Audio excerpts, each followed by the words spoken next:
The earthquake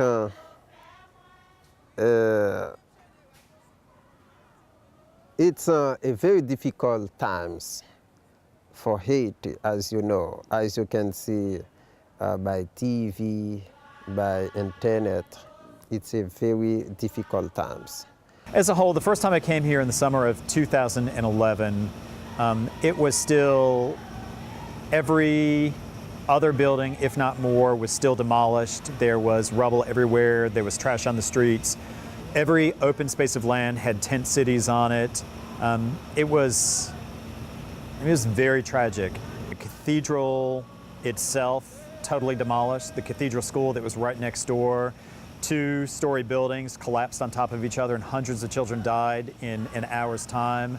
I mean, totally devastating. And the cathedral school and the cathedral itself were, as in any diocese, were the hallmark of the church. Those were demolished. St. Andre Riar school building demolished, church demolished. I mean, nothing left. So it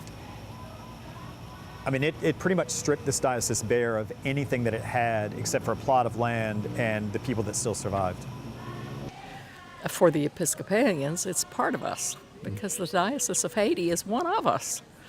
And to think that they need so much and have needed it for such a long time. Haiti is the largest diocese of the Episcopal Church of the United States. Much like Puerto Rico is a diocese, much like the Diocese of Indianapolis is a diocese, but Haiti is the largest diocese of our church of the United States. But the earthquake passed, we continue to work.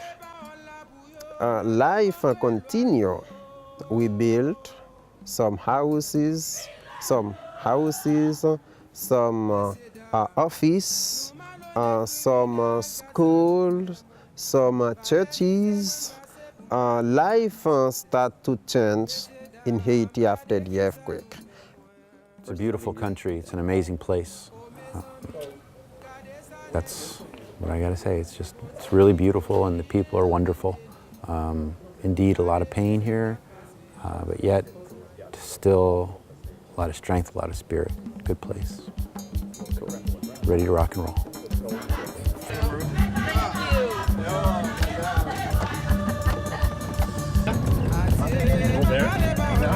Robert. Shakespeare. Open more windows.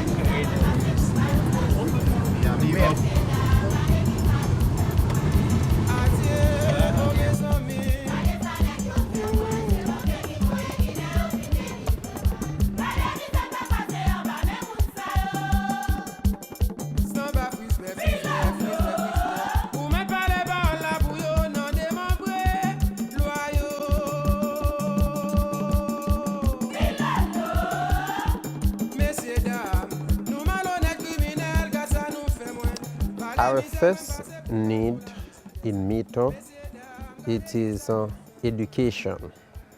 Education, because if you give money to the children, but they will use the money for a day, for 2 days, for 1 year maybe. But when you give education to the students, that is for their life. They can work, they can go anywhere to get money themselves.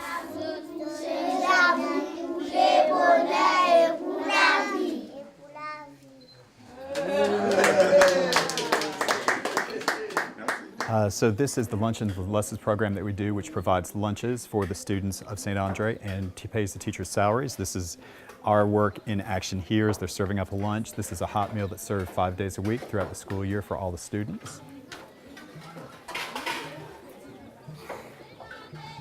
The program of lunch is very, very important because some of the students that you see this morning, some of them come at the school without meal, without something to eat. Food is very important for a school in Haiti. We're providing teachers, we're not providing a curriculum. We're providing nourishment, we're not like feeding them hot dogs, right? It's what they can provide for themselves. And I think in that there must be sparks of hope. You know, some of these children, as we learned today, walk an hour and a half across a mountain to get to school. There's some reason they're going to that school, and let's make it the best experience that they can have.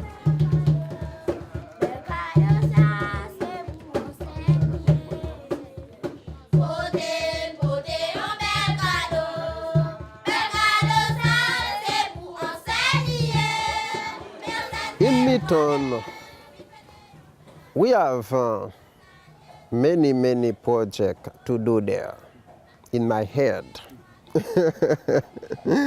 But sometimes you have the project, but you need the possibility to do that. For example, in Mithon, I have in my head to build the school. I mean, I'm an old teacher. Schools, to me, you know, my red lights go on when somebody talks about building schools. To me, oh yes, that's the thing to do. The next project that we're going to do for St. Andre and Mithon is to build them a permanent school. The complete campus will include 9 very large classrooms, administrative offices, bathrooms, and then a separate building which will be a dining hall and a kitchen. Right now those lunches are being cooked over wood fires and stones under a shelter. And so when we can build this whole project and build them the kitchen, they'll be able to prepare even healthier lunches, more complete diets for these children. So when we first came here to Mithon to visit in the summer of 2011, this was the only school building that they had for the 140 students. And it is a heavy tarped tent, no ventilation, and incredibly hot. So if you want to come on through. So this is where the children would kind of cram in, and I mean crammed in with desks, not a whole lot of desks because there weren't room to get all the kids in here, plus desks. So it was very tight and pretty stagnant. And then as you come through here, you'll see the new school, the transitional building that we've built, which offers several different classrooms, tremendous amounts of ventilation. And in the hurricane that came through this past, I believe it was November of 2012, there was about $100 worth of roof damage, and otherwise it sustained hurricane strength. So it's here to stay for a good while. And this will be used when we build the new school. This will be used most likely for church services as they clean out the inside of it, and then they can also use it for community things as well. So it will have a continued and sustained life in the parish and the school. I feel something quite powerful, and quite powerful in all of us being here. And I think we need as a group to sit down and articulate it and then share that with our congregation. It's not a pitch. There's something really vital going on, and I think it needs to be shared. We already have our lifeline here into this community. We already have relationship. How can we broadcast it a little better than maybe we've had the opportunity to do before? When you come back in the USA, I ask you to talk with others about Haiti. When you are in USA, you see TV or internet, you you hear radio, you can be afraid of. You can be afraid to come in Haiti. You can think if you come, you will be, he kill you. You will be killed. You will be dying.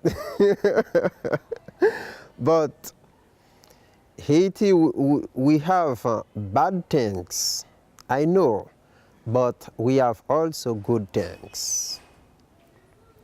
And when you come in Haiti, you can see bad things. You can see also good things. You can see good people.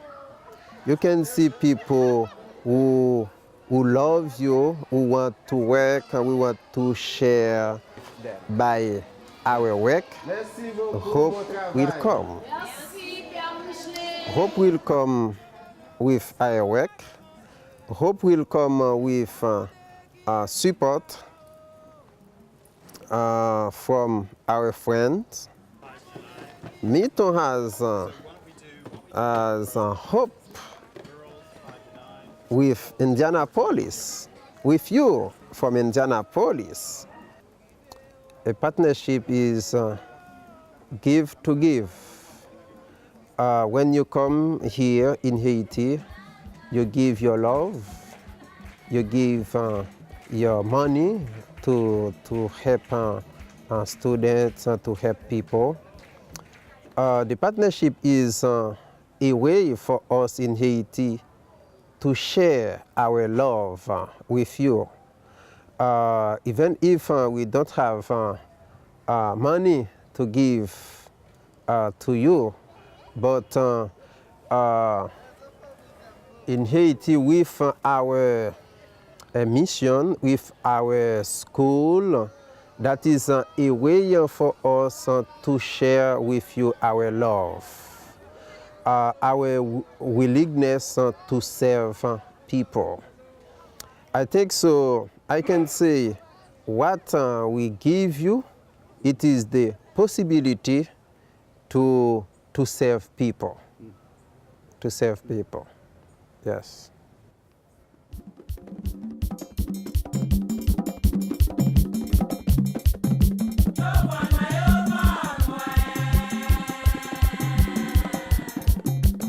Allo Toto.